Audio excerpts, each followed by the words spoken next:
kemudian nanti bisa diestimasi seperti biasa. Kalau ini sederhana, jadi kalau misalkan untuk nanti menggunakan dua variabel vektor frekuensi tinggi, berarti modelnya akan seperti saya ilustrasikan di sini, nanti akan seperti ini Pak model yang saya gunakan untuk unitasnya. Jadi yaitu sama dengan alpha z plus sikap dari beta k x min k per 4 ini untuk satu variabel prediktor frekuensi tinggi untuk mingguan. Untuk yang T min k per 22 ini untuk yang harian. Jadi nanti diestimasi menggunakan OLS. Ini contoh data yang akan digunakan. Jadi nanti M1, misalkan kita menggunakan labnya 1 aja, berarti yang digunakan datanya ini. Kemudian modelnya menjadi seperti ini. Misalkan yang digunakan lab 2, berarti data yang digunakan seperti ini. Dan seterusnya. Kemarin karena sempat ditanyakan oleh Pak Roni, kalau misalkan labnya berapa, parameternya berapa, ini sudah saya berikan untuk rumus mencari parameternya. Kemudian yang kedua adalah fungsi ketika menggunakan fungsi bobot. Kok tadi hanya tidak ada pembatasan fungsi bobotnya, kita menggunakan OLS. Sekarang kita akan menggunakan fungsi bobot. Jadi kalau yang tadi beta k saja, sekarang beta k ini didefinisikan lagi menjadi beta, di mana nanti kita bisa menggunakan eksponensial Almond dan fungsi bobot beta. Contohnya seperti ini ketika ini polinomial Almond tidak digunakan karena nilainya bisa negatif, sehingga kita menggunakan fungsi bobot eksponensial Almond menjadi seperti ini. Nanti beta k-nya didefinisikan menjadi seperti ini. Karena di artikel yang saya gunakan, Giselle ini menyarankan bahwa kita dapat menggunakan dua parameter, data 1, data 2, sehingga modelnya beta k-nya nanti menjadi seperti ini. Sedangkan ini adalah fungsi bobot beta, di mana dia juga memiliki theta 1, theta 2. Tujuan dari pemberian fungsi bobot eksponensial Almond dan beta ini adalah agar parameter yang diestimasi nanti tidak terlalu banyak jumlahnya, sehingga tidak mengalami overfitting. Ini visualisasi dari eksponensial Almond dan fungsi bobot beta, di mana dia nilainya tidak mungkin negatif. Kemudian akan tetapi kalau misalkan kita menggunakan fungsi beta tadi, nanti tidak bisa menggunakan OLS untuk mengestimasi, jadi kita harus menggunakan NLS atau nonlinear least square.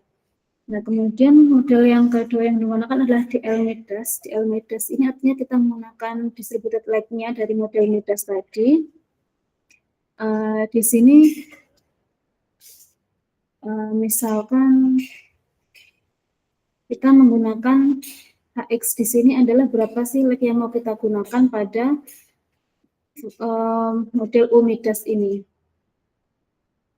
R-nya adalah sebagai lag dari vektor X-nya. Kita susun menjadi seperti ini.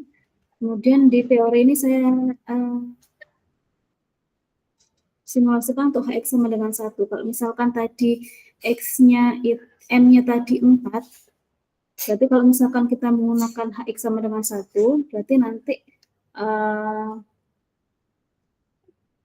ini ketika menggunakan operator, kalau misalkan kita menggunakan HX sama dengan 1, nanti modelnya jadi, ini PS-nya jadi, kalau lag-nya ketika tidak menggunakan DL itu hanya sampai 3 untuk M4, berarti kalau misalkan menggunakan DL nanti sampai 2M-1. Kalau M-nya 4, berarti nanti DL-nya kita akan lag-nya 0 sampai 7 atau berjumlah 8. Sehingga kita bisa modelkan YT menjadi persamaan di titik 3.6. Ini ketika menggunakan eksponensial Almond, dan ketika menggunakan fungsi bobot beta menjadi 3.3.7. Nah, perluasan DL-Midas dengan HX sama dengan 1. Jadi kita dapat menggunakan dua variabel juga menjadi seperti ini. nanti datanya dapat disusun seperti ini. Jadi misalkan kita menggunakan HX sama dengan 1, berarti untuk bulan pertama nanti akan ada data kosong. Data ke XT sampai X 7/4, dan seterusnya. Data akan tersusun seperti ini, kemudian nanti untuk yang bulanan harian juga sama. Nah, cara mengestimasinya nanti kita susun dulu theta yang tadi estimasi, berarti menjadi theta 0, theta 1. Karena hanya menggunakan 2 theta, nanti berarti theta 1, theta 2, theta 11 dan theta 12 ini untuk variabel frekuensi tinggi yang pertama. Kemudian theta 21, theta 22 untuk variabel frekuensi tinggi yang kedua, berarti total ada 7 parameter. Kita menggunakan proses nonlinear least square, menggunakan metode iterasi BFGS. Kemudian yang ketiga adalah autoregressive distributed lag, tapi ADL Midas, di mana kita akan memasukkan elemen autoregresif dari YT-nya. Tetapi di sini untuk memudahkan pemodelan, kita modelkan ulang yang awalnya menggunakan XT min 0/n, ini akan menggunakan XT sama dengan 4T min 0. Ini hanya perbedaan dari penyusunan indeks waktunya. Kemudian nanti menjadi seperti ini. Jadi misalkan kita menggunakan frekuensi tinggi mingguan, datanya akan menjadi seperti ini. Y-nya akan mulai dari Y2 karena Y1 digunakan sebagai elemen autoregresifnya. Kemudian di sini beta 0 sampai beta 7. Di sini kan distributed lag, berarti tadi data pertama sampai data ke-8 dan data ke-4 kali N. Karena N-nya mulai dari 2, berarti nanti totalnya untuk yang ini adalah tergantung, kalau ini bulanan berarti X-nya nanti akan menjadi yang di sini 4N, 41 sampai 48 yang paling bawah. Untuk harian berarti menjadi seperti ini. Kemudian, nah, hal yang terpenting dari modul Midas adalah penyesuaian atau penyelarasan data. Nanti ketika menggunakan data, model akhirnya akan menjadi seperti ini untuk ADL Midas. ADL Midas yang seperti ini tanpa fungsi bobot ini masih bisa digunakan di estimasi menggunakan OLS, tapi nanti ketika kita sudah mendefinisikan beta 1, beta dan gamma J-nya, beta I dan gamma J-nya nanti akan menjadi model ADL Midas dengan fungsi bobot. Kemudian ini ketika dituliskan dengan parameter operator seperti ini, kemudian estimasi parameternya nanti akan seperti ini. Jadi ini tetap akan ada 7, tapi bedanya yang tadi menggunakan OLS bertambah 1. Di sini ada alfa 1, jadi menjadi alfa 1 ini adalah koefisien miliknya elemen autoregresif. Kemudian, nah nanti model-modelnya sudah saya susun di sini, Pak. Dan hasil akhirnya, karena saya menggunakan 2 parameter frekuensi tinggi, hasilnya seperti ini, hasil RMSI-nya sama AIJ-nya.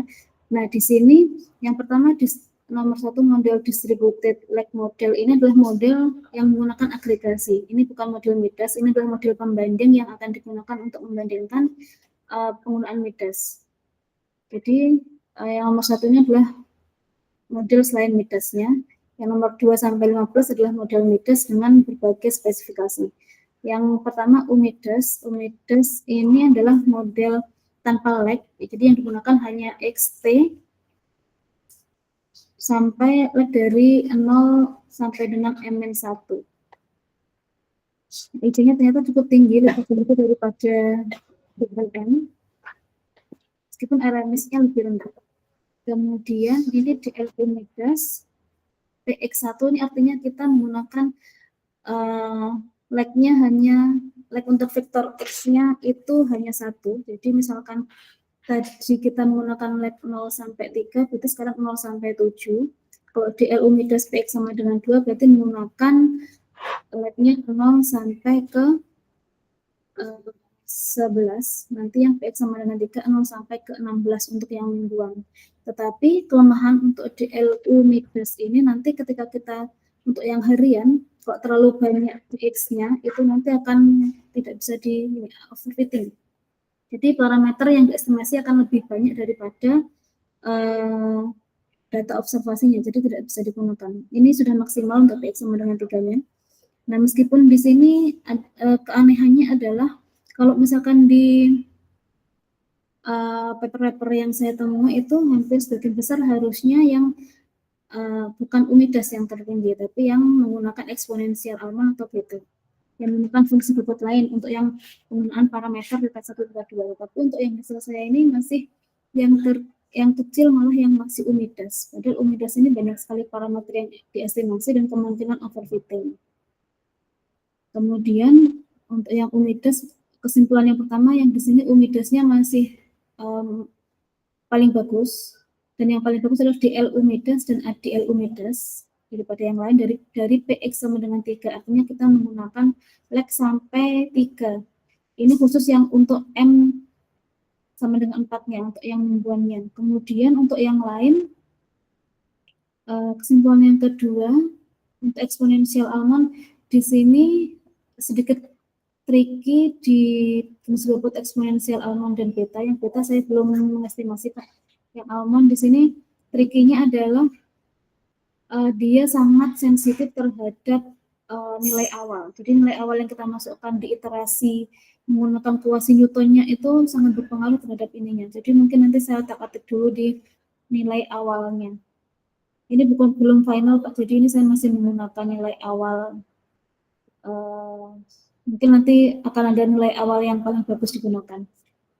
Kemudian dari eksponensial Alman yang terbagus ternyata di ADL. Dari semuanya ADL dan DL disebut lag ini yang paling bagus. Jadi regresif untuk yang pembobotan fungsi bobot eksponensial Alman yang paling baik adalah di ADL midas dengan PX sama dengan 2. Dan juga PX sama dengan 3. Mungkin sementara itu Pak yang dapat saya sampaikan untuk teman-teman dari yang saya dapatkan sejauh ini.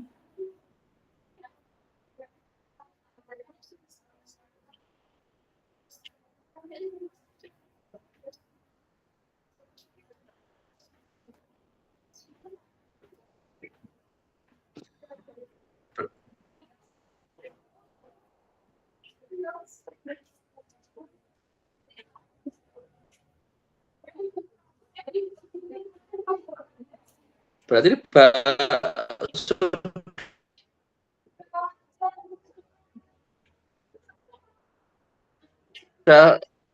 secara lagi belum sampai. Halo, Asro. Putus-putus suara Pak. Iya Pak.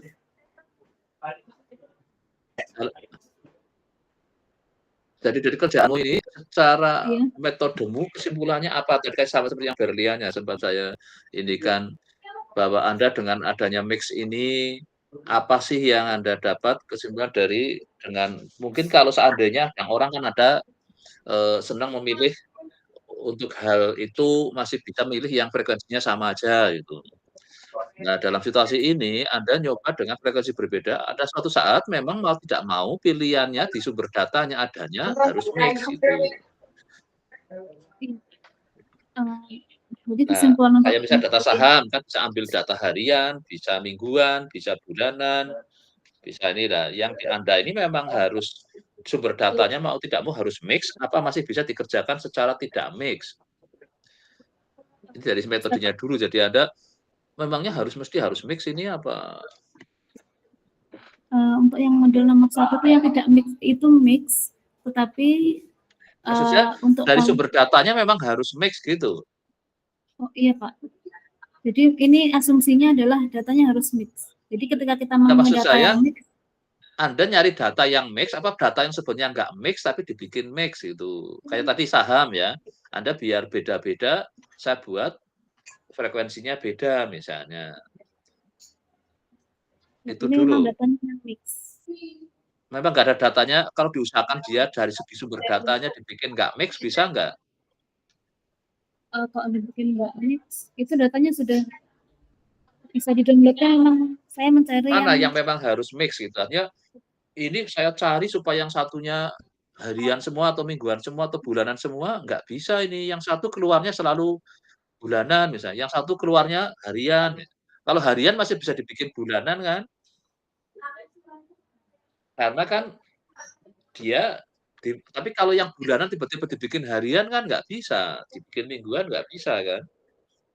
iya, Pak. Dari Jadi frekuensi jarang dari frekuensi apa lebih sering itu agak sulit karena data bulanan mau dibikin data harian nggak bisa, tapi kalau data harian dibikin data bulanan masih bisa. Kita ngambil eee, pada bulan-bulan tertentu masih bisa. jadi kalau dari segi data ini kan kita menganalisis inflasi. Inflasi itu indikatornya IHK yang dia keluarnya setiap bulan sekali. Oke, berarti kalau memang data ini, maka sekarang kalau mau mengatakan keunggulan metodemu bandingkannya dengan apa berarti? Ini kamu bandingannya kayak tadi Berliana kan cuma satu metode aja, dia nggak gunakan. Nah, maka kalau kamu menunjukkan bahwa, metodemu ini keunggulannya apa, ya tadi kan menarik kesimpulan jadi. Ada Pak yang nomor 1. Nah, Itu kesimpulanku coba sudah buat belum? belum saya buka. Jadi tapi Oh, dari, belum? tabel ini sudah terlihat kalau kesimpulannya model UMIDAS dari segi AIC-nya dia lebih tinggi.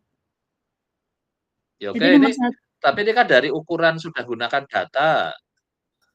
Maksud saya sebelum pakai data. Ini kan namanya sudah pakai data kalau ini. iya, Pak. Keluar RMSE, AIC kan harus ada datanya dulu. Sebelum pakai data, jadi misalnya, wah saya ini apa metode ini adalah gini gini gini gini misalnya, terus Anda ambilkan data. Jadi kan ada yang karena asumsinya harus mix itu, maka Anda cari data yang mix itu. Padahal sebenarnya data itu harusnya nggak mix. Tapi ini Anda bisa juga, nah, tapi pada dari sisi itu, jadi keunggulannya apa, mungkin apa yang Anda bisa simpulkan sebelum menggunakan data tentang Sebelum metodemu menggunakan itu? data, Bisa nggak? kesimpulan adalah kalau misalkan data yang model yang biasa hanya bisa digunakan untuk yang frekuensinya sama. Kalau misalkan nggak sama, berarti dipaksa sama dengan cara mencari rata-ratanya. Misalkan frekuensi YT-nya itu bulanan, terus XT1, XT2 itu mingguan dan harian, berarti kita harus memaksa mingguan. Nah sekarang oke, saya balik ini, data modelmu midas, tapi saya ingin pakai data yang nggak midas, bisa nggak? Misalkan datanya harian gitu ya Pak ya. Maksudnya kalau misalkan YT-nya bulanan berarti Iya, XT jadi saya gini kan, saya ingin pakai midas, tapi data saya harian. Supaya bisa pakai midas caranya gimana? uh, YT-nya YT-nya itu harian juga Pak atau gimana? Maksudnya YT sama XT-nya kok di Midas itu asumsinya berbeda. YT-nya lebih rendah. Nah, makanya berarti kan Anda bisa nggak bikin supaya YT-nya lebih rendah, kalau Anda punya data time series yang semua sebenarnya sama-sama harian. Ya baik prediktornya, baik ininya, semuanya harian. Supaya bisa pakai midas, apa Kalau yang Anda pakai lakukan? Midas Nah, ini dari metodenya kalau dulu. semuanya Jadi, harian. iya saya punya kalau saya punya data semua harian, Anda punya berapa variabel di sini? Ada YT, terus? YT XT1, Nah, XT2. terus? Nah, berarti kan X1T, X tiga tiga itu Pak sementara yang dibahas untuk yang tiganya harian, tapi saya ingin pakai midas. Iya, Y-nya, Y-nya, X1-nya, X2-nya semua harian. Supaya bisa pakai midas gimana? oh Pak, ini Pak nggak pakai Midas jadi akhirnya nanti regresi biasa dari linear model biasa. Jadi Enggak, Midas kalau saya ingin pakai Midas midas, ketika nggak bisa, Pak. Hah? Supaya saya bikin frekuensi berbeda izin kalau data harian bisa nggak? baik Pak, saya izin share di bagian data ya Pak. Tadi saya Coba untuk menyusun datanya. Coba kamu cari data harian sekarang, X1-nya harian, X2-nya harian, semua Y1-nya harian. Bisa nggak dibikin yang satunya harian, yang satunya bulanan, yang satunya jadi tahunan, bisa nggak? Kalau yang Coba lihat satunya data itu Yahoo. Yahoo, sebentar coba Pak. lihat, buka Yahoo, kamu Finance Yahoo dibuka. Finance Yahoo aja, Finance Yahoo. Saya izin Kalau dulu yang ini Pak. kan datamu. Kalau misalkan nanti itu harian semua, berarti nanti XT aja Pak. Jadi nggak ada XT manual part, jadi nggak jadi data ini. Makanya justru itu, kalau saya ingin data harian jadi data bulanan, bisa nggak? Bisa data mingguan, bisa nggak? Data tahunan, bisa nggak? Maka liatin data Yahoo dulu, coba buka Finance Yahoo. Itu kan ada open, ada close, ada ini kan harian semua.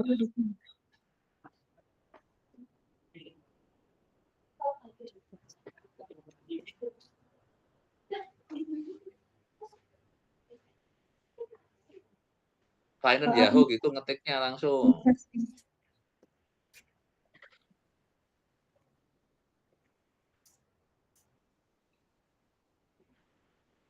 Kalau di Finance Yahoo malah cepet tadi itu kan. Finance Yahoo itu langsung sudah berderet-deret kolomnya kan itu. Finance Yahoo.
Yang harga saham kan tinggal BBCA misalnya. Ada coba, ini hanya yang saya, memang saya ingin lihat hanya saham aja BBCA misalnya. Itu .ck. Udah ketemu. Oh, biasanya ada marketnya apa ya, yang ada historical data lah, historical data betul itu. Udah liatin itu. Nah, misalnya ini, saya ingin harian, ini kan harian. Tapi kalau saya ingin ngambil yang high-nya misalnya bulanan, caranya ngambilnya gimana? Ini Pak. Bulan Mei apa, bulan ini apa gitu. Kan bisa kan diambil kan itu. Bisa Pak. Supaya tadi ingin campur-campur gitu loh. Tapi kalau datanya bulanan tiba-tiba dibikin harian kan susah kan. Tapi kalau harian dibikin bulanan masih bisa dibikin mingguan, bisa dibikin tahunan, bisa itu. Ini maksud saya untuk menguji coba metodemu untuk data, karena midas itu bisa karena dipaksa keadaan harus midas.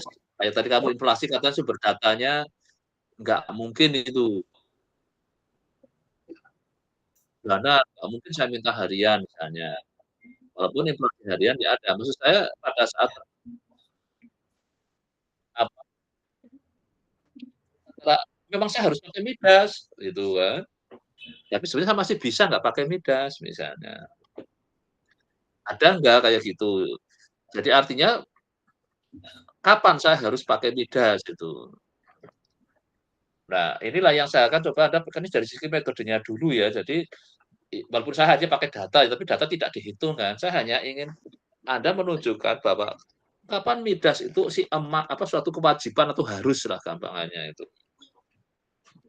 Terus kapan yang karena sebenarnya harusnya bisa nggak pakai midas, tapi kalau pakai midas lebih bagus misalnya. Karena data yang tadinya nggak mix dibikin jadi mix. Sebenarnya datanya harian semua, tapi saya ingin bikin satunya, walaupun tadi ada minta syarat kan, YT-nya harus apa, frekuensinya lebih jarang apa tadi, ada misalnya kayak gitu. Ya oke, ini hanya untuk pemikiran supaya nanti di kesimpulannya ada kesimpulan metode, ada kesimpulan apa yang dari datanya ya. Karena kalau dari data kan sudah mau tidak mau ya, kalau data Anda memang harus pakai Midas, yaitu datanya memang sudah mix, nggak bisa disamakan. Tapi kalau masih bisa dibikin tidak tidak harus mix, ya kenapa tidak, misalnya gitu kan. Masih bisa dihindarkan. Karena pekerjaannya, orang mengembangin suatu metode karena berhadapan dengan kenyataan, dia tidak bisa menghindar gitu. Makanya dikembangkan, seperti sekarang keluar ada metode yang pakai ada autokorelasi ya, karena keadaan harus memang itu. Nah, dikembangkanlah metode daripada mentransformasi, malah kadang lebih repot misalnya kayak gitu. Ya oke, saya kira mungkin itu, ini hanya untuk tambahan di kesimpulan supaya kayak tadi kesimpulannya yang Berliana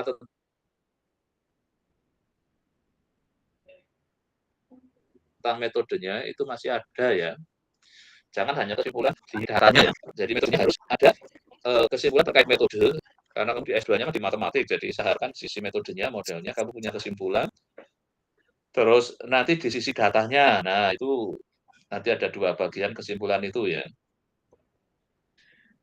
Oke, Azrul sudah cukup? Apa ada yang ingin tanyakan?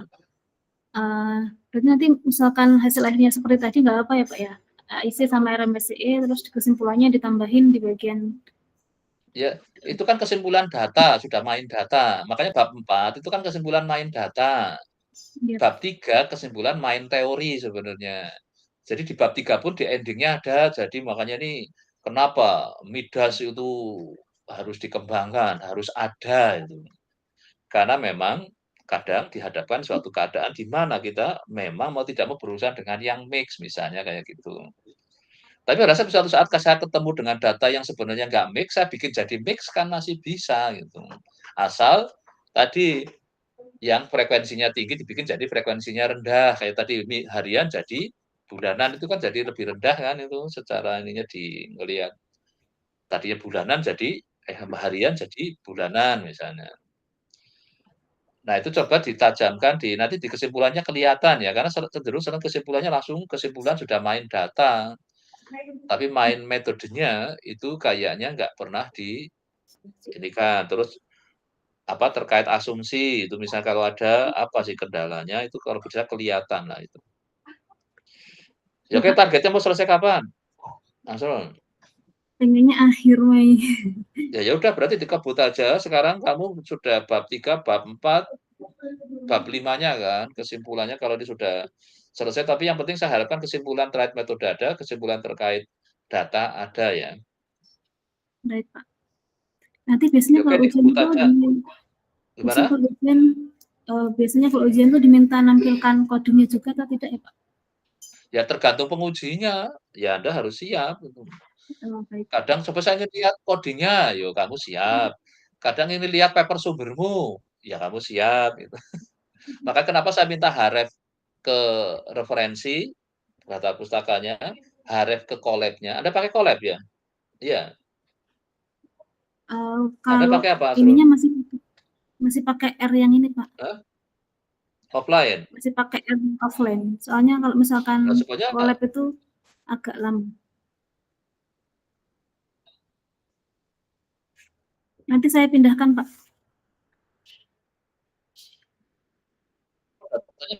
besar banget.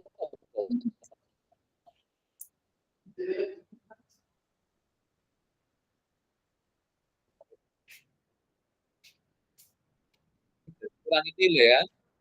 Pokoknya apapun yang diminta penguji harusnya kan Anda siap. Gitu. Alasan lagi, aduh, ini saya belum ada lah. Artinya hanya saya minta pakai ChatGPT pas dia ujian itu. Tanya alasan saya pernah baca di mana itu. Ya udah coba tanya ChatGPT, coba tanya ini di mana juga kamu pernah baca itu. Ini saya coba dulu. Nah, itu contoh gitu kan. Jadi karena penguji boleh tanya apa aja kan. Ini kalau meragukan di Iya Pak. komunitas meragukan literaturnya. Karena saya khawatirkan kadang kita kan mungkin kalau kebetulan itu termasuk topik yang rame, kadang skripsi atau tesis sebelumnya dilihat, dikutip, tapi nggak menghargai yang dikutip. Lah itu yang kalau ChatGPT kan mesti bisa ditanya linknya kamu dari mana ini referensi itu gitu misalnya. Nah itu maksud saya itu. Jadi penguji boleh tanya apa aja ya, jadi Anda yang penting siap jawablah gitu. Ya oke, Baik, sementara udah terima kasih Pak cukup. Gun. Ada lagi? Ya kalau nggak ada udah saya tutup ya. Oke, Ya, Pak. makasih. Ya, Pak. Terima kasih Yo. Pak. Yo.